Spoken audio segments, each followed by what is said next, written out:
Guys ഇപ്പോൾ റോഡിൽ എവിടെ നോക്കിയാലും ഇലക്ട്രിക് വെഹിക്കിൾസ് ആണ്. ഒരുപാട് കമ്പനികൾ അവരുടെ പുതിയ പുതിയ ഇലക്ട്രിക് വെഹിക്കിൾസ് ലോഞ്ച് ചെയ്യുന്നുണ്ട്. മഹീന്ദ്ര എന്ന് പറഞ്ഞ കമ്പനി ഒരു വർഷങ്ങൾക്ക് മുമ്പ് അവിടെ ഇലക്ട്രിക് വെഹിക്കിൾസ് പുറത്തിറക്കി തുടങ്ങിയതാണ്. അതിലിപ്പോൾ അവർ ലേറ്റസ്റ്റ് ആയിട്ട് ഇറക്കിയിരിക്കുന്നത് മഹീന്ദ്ര ട്രിയോ എന്ന് പറയുന്ന ഓട്ടോറിക്ഷയുടെ പിക്കപ്പ് വെർഷനാണ്. അത് ഇതുവരെ റോഡിൽ അവൈലബിൾ ആയിട്ടില്ല. അപ്പോൾ നമുക്ക് ഇന്ന് റിവ്യൂ ചെയ്യാൻ പോകുന്നതും ടെസ്റ്റ് ഡ്രൈവ് ചെയ്യാൻ പോകുന്നതും ആ വണ്ടിയാണ്. അതിനുമുമ്പ് welcome back to my channel.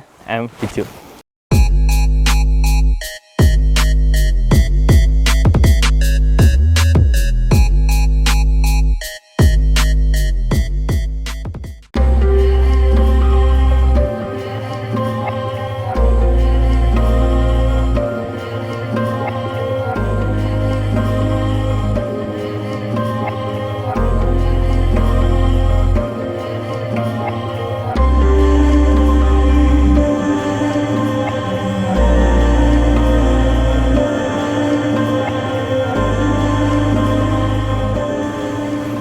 Guys, ഇതാണ് നമ്മുടെ വണ്ടി. നമുക്ക് കൊല്ലം കൊട്ടാരക്കര ലോഡ് കൃഷ്ണ മോട്ടോഴ്സാണ് വണ്ടി തന്നത്. ഇത് അവിടുത്തെ എക്സിക്യൂട്ടീവ് ചേട്ടനാണ്. അപ്പോൾ നമുക്ക് വണ്ടിയുടെ കൂടുതൽ ഡീറ്റെയിൽസ് നമുക്ക് നോക്കാം. അത് ഞങ്ങൾക്ക് വണ്ടി മൊത്തത്തിൽ ഒന്ന് കാണിച്ചു തരാം. ഇനി നമുക്ക് വണ്ടി ഫ്രണ്ടോട്ട് തുടങ്ങാം. ഗൈസിൻ്റെ ഫ്രണ്ട് വ്യൂ പറയുമ്പോൾ ശരിക്കും പറഞ്ഞാൽ വളരെ സിമ്പിളായിട്ട് ഒതുങ്ങിയൊരു വണ്ടിയാണ് കേട്ടോ. അതായത് രണ്ട് ചെറിയ ഹെഡ് ലാമ്പ്സ്, മഹീന്ദ്രയുടെ ഒരു ബാഡ്ജിങ് ഇവിടെ കൊടുത്തിട്ടുണ്ട്. പിന്നെ വരുന്ന ചെറിയ രണ്ട് ഇൻഡിക്കേറ്റേഴ്സ്, ഇത്രയേ ഉള്ളൂ ഇതിൻ്റെ ഫ്രണ്ടിൽ. അത്യാവശ്യം വലിയ വിൻഷീൽഡാണ്. ഈ വണ്ടിയുടെ സൈസ് വെച്ച് നോക്കുമ്പോഴത്തേക്കും വലിയ വിൻഷീൽഡാണ് വരുന്നത്. അതുപോലെ തന്നെ വൈപ്പറും സിംഗിൾ വൈപ്പറാണ് വരുന്നത്. അത് അത്യാവശ്യം നല്ല വലുത് തന്നെയാണ് കേട്ടോ വരുന്നത്. ഇതിൽ ഫ്രണ്ടിൽ വേറെ ഒന്നുമില്ല. പിന്നെ രണ്ട് റിയർ വ്യൂ മിറേഴ്സും വരുന്നുണ്ട്. നമ്മൾ നേരെ വണ്ടിയുടെ അകത്തേക്ക് കയറുന്ന സമയത്ത് വളരെ സിമ്പിളാട്ടോ. ഇതിൻ്റെ അകത്ത് പ്രത്യേകിച്ച് ഇങ്ങനെ ഒരുപാട് ഡീറ്റെയിൽസ് ഒക്കെ നമ്മൾ ഈ ചാവി, ഇതാണ് ചാവി. നമ്മൾ ജസ്റ്റ് കീ ഇങ്ങനെ രണ്ട് ഓൺ ജസ്റ്റ് ടേൺ ചെയ്യുമ്പോഴത്തേക്കും ചാവി ഓണായി. ഇതാണ് ഇൻസ്ട്രുമെൻ്റ് ക്ലസ്റ്റർ വരുന്നത്. ഇതിൻ്റെ അകത്ത് ഒരുപാടൊന്നുമില്ല. നമുക്ക് അതായത് ഇപ്പോൾ എത്ര % ചാർജ് ഉണ്ട്, എത്ര കിലോമീറ്റർ ഓടിയിട്ടുണ്ട്, ഇനി എത്ര കിലോമീറ്റർ ഓടും, പിന്നെ സ്പീഡ്, ഇത്രയാണ് ഇതിൻ്റെ മീറ്ററിൽ മെയിനായിട്ട് കാണിക്കുന്ന സംഭവങ്ങൾ. പിന്നെ ഇൻഡിക്കേറ്ററൊക്കെ വരുന്നത് ഇത് ഹാൻഡിലാണ്. നമ്മൾ സാധാരണ ഓട്ടോറിക്ഷ പോലെ തന്നെ ഇൻഡിക്കേറ്റർ വരുന്ന ഹാൻഡിലാണ്. Just indicator, horn, dim and bright, ഇത്ര ഇതിൻ്റെ അകത്ത് വരുന്നുള്ളൂ. പിന്നെ ഇപ്പുറ സൈഡിൽ വരുമ്പോഴത്തേക്കും 3 ഗിയർ മെത്തേഡ് വരുന്നുണ്ട്. അതായത് ഫോർവേഡ്, ന്യൂട്രൽ, റിവേഴ്സിന് ബെസ്റ്റ് വന്നിട്ട് സൗണ്ട് കേൾക്കുന്നത്. പിന്നെ ഈ വരുന്നതെന്ന് പറഞ്ഞു കഴിഞ്ഞാൽ ബൂസ്റ്റ് മോഡും എക്കോ മോഡും. അതായത് അത്യാവശ്യം ലോഡ് ഇരിക്കുന്ന സമയത്ത് നമുക്ക് ബൂസ്റ്റ് മോഡും യൂസ് ചെയ്യാൻ പറ്റും. അല്ല എന്നുണ്ടെങ്കിൽ നോർമലി നമുക്ക് എക്കോ മോഡ് യൂസ് ചെയ്യാൻ പറ്റും. ആ സമയത്ത് ചെറിയൊരു വേരിയേഷൻ മൈലേജിന് വരും. പിന്നെ ഒരു 12 വാട്ടിൻ്റെ ചാർജിങ് പോയിൻ്റ് ഇവിടെ വരുന്നുണ്ട്. ഒരു 12 വാട്ടിൻ്റെ ചാർജിങ് ഔട്ട് വരുന്നുണ്ട്. വൈപ്പർ വരുന്നുണ്ട്. പിന്നെ പാർക്കിംഗ് ബ്രേക്ക് വന്നിട്ട്, അതായത് ഹാൻഡ് ബ്രേക്ക് വന്നിട്ട് സൈഡിലാണ് വരുന്നത്. നമ്മൾ സാധാരണ കാറിനൊക്കെ വരുമ്പോഴത്തെ ഹാൻഡ് ബ്രേക്കാണ് വരുന്നത്. ഡിസ്ക് ബ്രേക്ക് ഒറ്റപ്പെടാണ് കേട്ടോ. ഇത് ക്ലച്ച് ഫ്രീ ആണ്. കാരണം ഇലക്ട്രിക് വെഹിക്കിളാണ്, ക്ലച്ച് ഫ്രീ ഹാൻഡിലാണ് വരുന്നത്. ഒറ്റ ബ്രേക്കിൽ തന്നെയാണ് ഫ്രണ്ടും ബാക്കും അഡ്ജസ്റ്റ് ചെയ്ത് നിർത്തിയേക്കുന്നത്. ഹൈഡ്രോളിക് ആണ് കേട്ടോ ബ്രേക്ക് രണ്ടും വരുന്നത്. ഗൈസിൻ്റെ ബോഡിക്ക് പ്രത്യേകത ഉണ്ട്. അതായത് മഹീന്ദ്രയുടെ E2 ചെയ്തേക്കുന്ന സെയിം മോഡലിൽ തന്നെയാണ് ഇതിൻ്റെ ബോഡി വരുന്നത്. അതായത് ഫൈബർ ബോഡിയാണ് കേട്ടോ ഫ്രണ്ട് വരുന്നത്. ഇത് ഫൈബറാണ്. പക്ഷേ അത്യാവശ്യം നല്ല ക്വാളിറ്റി ഉണ്ട് കേട്ടോ. നല്ല സ്ട്രോങ് ആയിട്ടുള്ള ഫൈബർ തന്നെയാണ്. ബാക്ക് വന്നിട്ട് മെറ്റൽ തന്നെയാണ്. സാധാരണ നമ്മുടെ പിക്കപ്പിന് വരുന്ന പോലെ തന്നെ ബാക്ക് മെറ്റലാണ് വരുന്നത്. ഈ ബോഡിയുടെ പ്രത്യേകത നമുക്ക് ഇതിൻ്റെ 3 സൈഡ് ഓപ്പൺ ചെയ്യാൻ പറ്റുന്ന ബോഡിയാണ് വരുന്നത്. സാധാരണ ഈ ഒരു സെഗ്മെൻറ്റ് വരുന്ന വണ്ടികൾക്ക് 2 ബാക്കിൽ മാത്രമേ ഓപ്പണിങ് വരാറുള്ളൂ. പക്ഷേ ഇതിൻ്റെ 3 സൈഡിലും ഓപ്പണിങ് വരുന്നുണ്ടെന്നുള്ളത് ഒരു സവിശേഷത തന്നെയാണ്. ഗൈസ്, മൊത്തം ഇതിൻ്റെ വെയിറ്റ് കപ്പാസിറ്റി എന്ന് പറഞ്ഞാൽ 550 കിലോ കേട്ടോ. അതായത് 550 കിലോ ലോഡ് വെച്ചിട്ട് നമുക്ക് വണ്ടി എവിടെ വേണോ അനായാസം ഓടിച്ചുകൊണ്ട് പോവാം. പക്ഷേ ഇതിൻ്റെ ബാക്ക് സൈഡ് നോക്കുമ്പോൾ സിമ്പിളാട്ടോ. അതായത് ഫ്രണ്ടിനേക്കാളും സിമ്പിളാണ്. കാരണം നമ്മുടെ പഴയ ഡീസൽ ഓട്ടോറിക്ഷകളെന്ന് പറയുമ്പോഴത്തേക്കും ഇവിടെ ഒരുപാട് ആ എഞ്ചിനൊക്കെ വരുന്നതുകൊണ്ട് ഇവിടെ ഒരുപാട് സ്പേസ് നമുക്ക് മിസ്സാവും. പക്ഷേ ഇവിടെ എന്ന് പറയുമ്പോഴത്തേക്കും സിമ്പിളാണ്. അതായത് ഇൻഡിക്കേറ്റർ, ഒരു ചെറിയ ഒരു ക്രാഷ് ഗാർഡ് പോലത്തെ ഒരു ഗാർഡ്, ഇപ്പുറ സൈഡിലും ഇൻഡിക്കേറ്റർ, അത്രയേ ഉള്ളൂ ഇതിൻ്റെ ബാക്കിൽ എടുത്ത് പറയാനായിട്ട്. പിന്നെ വരുന്നത് റിവേഴ്സിൻ്റെ ബസർ വരുന്നുണ്ട്. പിന്നെ ഇതിൻ്റെ അകത്ത് സൈഡിലാണ് മോട്ടറൊക്കെ വരുന്നത്. ഇതിൻ്റെ അകത്തേക്കാണ് മോട്ടർ യൂണിറ്റൊക്കെ വരുന്നത്. നമുക്കത് ഇവിടെ നോക്കി കാണാൻ പറ്റുന്നില്ല. ഡയറക്റ്റ് ഡ്രൈവ് ടെക്നോളജിയാണ് കേട്ടോ ഈ വണ്ടി. അതായത് പവർ ലോസ് ഒഴിവാക്കാൻ വേണ്ടിയിട്ട് മോട്ടറിൽ നിന്ന് ഡയറക്റ്റ് പവർ ടയറിലേക്ക് പോകുന്ന രീതിയിലാണ് ഇത് ചെയ്തേക്കുന്നത്. ഭയങ്കര സിമ്പിളായിട്ടുള്ള ഒരു അസംബ്ലിംഗ് ആണ് വണ്ടി. പക്ഷേ ഓടുന്ന സമയത്ത് വൈബ്രേഷനോ കാര്യങ്ങളൊന്നുമില്ല. കാരണം അതിൻ്റെ സസ്പെൻഷനും കാര്യങ്ങളൊക്കെ അങ്ങനെയാണ് ചെയ്തേക്കുന്നത്. ബാക്ക് സാധാരണ ഓട്ടോയ്ക്ക് വരുമ്പോൾ ആക്സിൽ ലീഫാണ് വരുന്നത് കേട്ടോ ഇതിൻ്റെ സസ്പെൻഷൻ വരുന്നത്. പക്ഷേ ഫ്രണ്ട് വന്നിട്ട് ഹൈഡ്രോളിക് സസ്പെൻഷനാണ് ഈ വണ്ടിക്ക് വരുന്നത്. കൊള്ളാം, വളരെ സിമ്പിളാണ്. വൈബ്രേഷൻ ഇല്ല, സൗണ്ട് ഇല്ല. പഴയ ഡീസൽ ഓട്ടോറിക്ഷകൾക്കുള്ളതുപോലെ വൈബ്രേഷനോ ഒന്നുമില്ല. ഓട്ടുന്ന സമയത്ത് നമ്മൾ ശരിക്കും വണ്ടി ഓടുന്നതായിട്ട് പോലും അറിയത്തില്ല. അത്രയ്ക്ക് സിമ്പിളാണ്. ഇതാണ് ഗൈസ് ഈ വണ്ടിയുടെ ചേസ് ഭാഗം വരുന്നത് കേട്ടോ. സ്പെയർ വീൽ വരുന്നതിൻ്റെ അകത്താണ് ഇതേ മോട്ടർ വരുന്നുണ്ട്. ഞാൻ പറഞ്ഞു ഡയറക്റ്റ് ഡ്രൈവാണ് ഇതിൻ്റെ ടെക്നോളജി. വന്നിട്ട് ഡയറക്റ്റ് ഡ്രൈവാണ്. ഇതാണ് മോട്ടർ യൂണിറ്റ് വരുന്നത്.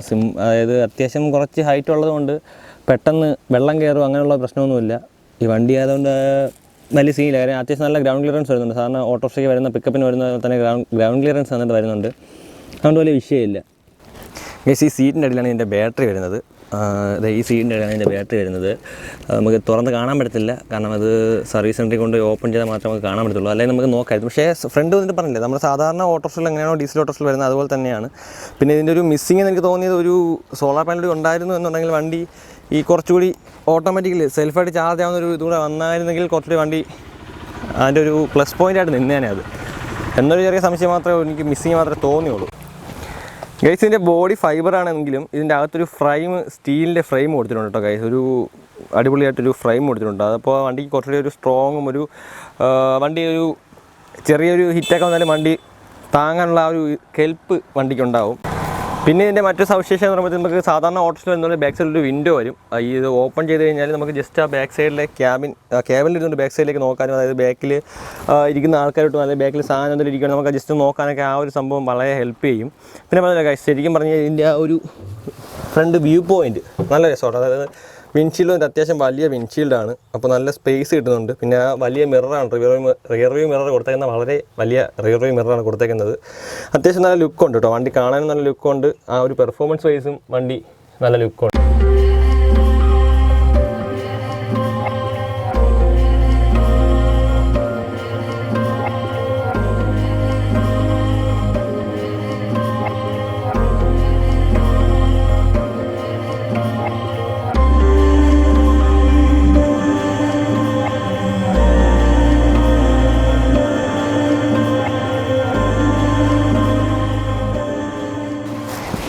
ഗൈസ് ഇതിൻ്റെ ഈ സൈഡിലാണ് കേട്ടോ ഇതിൻ്റെ ചാർജിങ് സോക്കറ്റ് വരുന്നത്. ഇതിൻ്റെ അകത്താണ്, ഈ സീറ്റിൻ്റെ ബാക്ക് സൈഡിൽ അകത്താണ് വരുന്നത് ചാർജിങ് സോക്കറ്റ്. പിന്നെ ഇവിടെ നോക്കുമ്പോഴത്തേക്കും നമ്മുടെ ബ്രേക്കിൻ്റെ ഹൈഡ്രോളിക് സംഭവങ്ങളൊക്കെ ഇവിടെ വരുന്നുണ്ട്. പിന്നെ ഇവിടെ ഫ്രണ്ട് വൈപ്പറിൻ്റെത്, ഹെഡ് ലാമ്പിൻ്റെത്, 4 ഇൻഡിക്കേറ്ററിൻ്റെത് 3 സ്വിച്ച് ഇവിടെ കൊടുത്തിട്ടുണ്ട്. പിന്നെ അത്യാവശ്യം ഒരു സ്വിച്ചോ സൗണ്ട് സിസ്റ്റമോ ചെയ്യാനുള്ള സ്പേസും കൊടുത്തിട്ടുണ്ട്. അതായത് നമ്മൾ സാധാരണ ഡീസൽ ഓട്ടോറിക്ഷകളിൽ വരുന്ന പോലെ തന്നെ സിമ്പിളാണ് ചെയ്തേക്കുന്നത്. പിന്നെ ഫ്രണ്ടിൽ പറഞ്ഞല്ലോ മഹീന്ദ്രയുടെ ഒരു ബാഡ്ജിങ് ഇവിടെ കൊടുത്തിട്ടുണ്ട്. അതായത് മഹീന്ദ്രയുടെ ഒരു പ്രൈഡ് ഓഫ് എംബ്ലം ഇവിടെ കൊടുത്തിട്ടുണ്ട്. പിന്നെ വന്നിട്ട് ME അതായത് മഹീന്ദ്ര ഇലക്ട്രിക്കൽസ് എന്നുള്ള ഒരു ബാഡ്ജിങ് ഇവിടെ കൊടുത്തിട്ടുണ്ട്. പിന്നെ ഒരു സ്റ്റിക്കറിങ് വയ്ക്കുന്നത് ഈ സൈഡിലാണ് കേട്ടോ, ട്രിയോ സോർ എന്നുള്ള സ്റ്റിക്കറിങ് വരുന്നുണ്ട്. പിന്നെ ബാക്ക് സൈഡിൽ വരുമ്പോഴത്തേക്കും പക്ക അവിടെ ഡീസൽ വെഹിക്കിൾസിലുള്ള പോലെ തന്നെയാണ് മഹീന്ദ്ര എന്നൊരു പഞ്ചിങ് ആ ബാക്ക് ഡിക്കിയിൽ കൊടുത്തിട്ടുണ്ട്. പിന്നെ ഇവിടെ ഇലക്ട്രിക് എന്നുള്ളതും ട്രിയോ സോർ എന്നുള്ളൊരു ഇത് മാത്രമേ കൊടുത്തിട്ടുള്ളൂ കേട്ടോ. ഗൈസ് അപ്പോൾ നമ്മളിപ്പോൾ നിൽക്കുന്നത് കൊല്ലം കൊട്ടാരക്കരയുള്ള ലോർഡ് കൃഷ്ണ മോട്ടോഴ്സിൻ്റെ അകത്താണ്. അതായത് ഇവരാണ് നമുക്ക് ഈ വണ്ടി തന്നത്. ഈ വണ്ടി ടെസ്റ്റ് ഡ്രൈവ് കൊടുത്തിറങ്ങിയിട്ടുണ്ട്. ഇത് അവിടുത്തെ എക്സിക്യൂട്ടീവ് ആയിട്ടുള്ള ചേട്ടാ പേരെന്നായിരുന്നു? ചിഞ്ചിലാൽ. ചിഞ്ചിലാൽ എന്നാണ് ചേട്ടൻ്റെ പേര്. ചേട്ടനാണ് അവിടുത്തെ എക്സിക്യൂട്ടീവ് ആണ്. അപ്പോൾ നമ്മൾ ചേട്ടൻ്റെ നമ്പരും ഷോറൂമിലെ നമ്പരും ഡിസ്ക്രിപ്ഷനിൽ കൊടുത്തേക്കാം. നിങ്ങൾക്ക് ടെസ്റ്റ് ഡ്രൈവ് വേണമെന്നുണ്ടെങ്കിൽ ജസ്റ്റ് അവരെ കോൺടാക്ട് ചെയ്യുക, അവർ വണ്ടി തരും.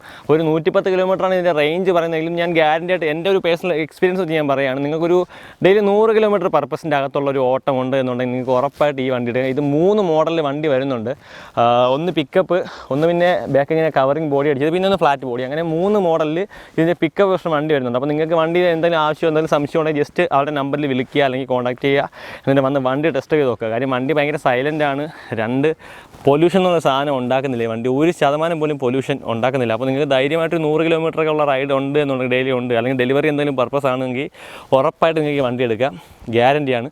അപ്പോൾ വീണ്ടും അടുത്തൊരു വണ്ടിയുടെ വീഡിയോ ആയിട്ട് വീണ്ടും കാണാം. അതുവരെ അതിന് മുമ്പ് ഫസ്റ്റ് ടൈമാണ് ഗൈസ് നിങ്ങളുടെ വീഡിയോ കാണുന്നത് അല്ലെങ്കിൽ എൻ്റെ ചാനൽ വീഡിയോ കാണുന്നതെന്നുണ്ടെങ്കിൽ ജസ്റ്റ് എൻ്റെ ചാനൽ ഒന്ന് സബ്സ്ക്രൈബ് ചെയ്യുക. വീഡിയോ ഇഷ്ടപ്പെടെങ്കിൽ ലൈക്ക് ചെയ്യുക, അല്ലെങ്കിൽ ഡിസ്ലൈക്ക് ചെയ്യുക. നിങ്ങളുടെ അഭിപ്രായം എന്ത് തന്നെയായാലും ജസ്റ്റ് ഒന്ന് കമൻറ്റ് ചെയ്യുക, നിങ്ങളുടെ ഫ്രണ്ട്സിന് ഷെയർ ചെയ്യുക. അപ്പോൾ വീണ്ടും അടുത്ത വീഡിയോ വീണ്ടും കാണാം. അതുവരെ എല്ലാവർക്കും ബൈ. I am Bichu.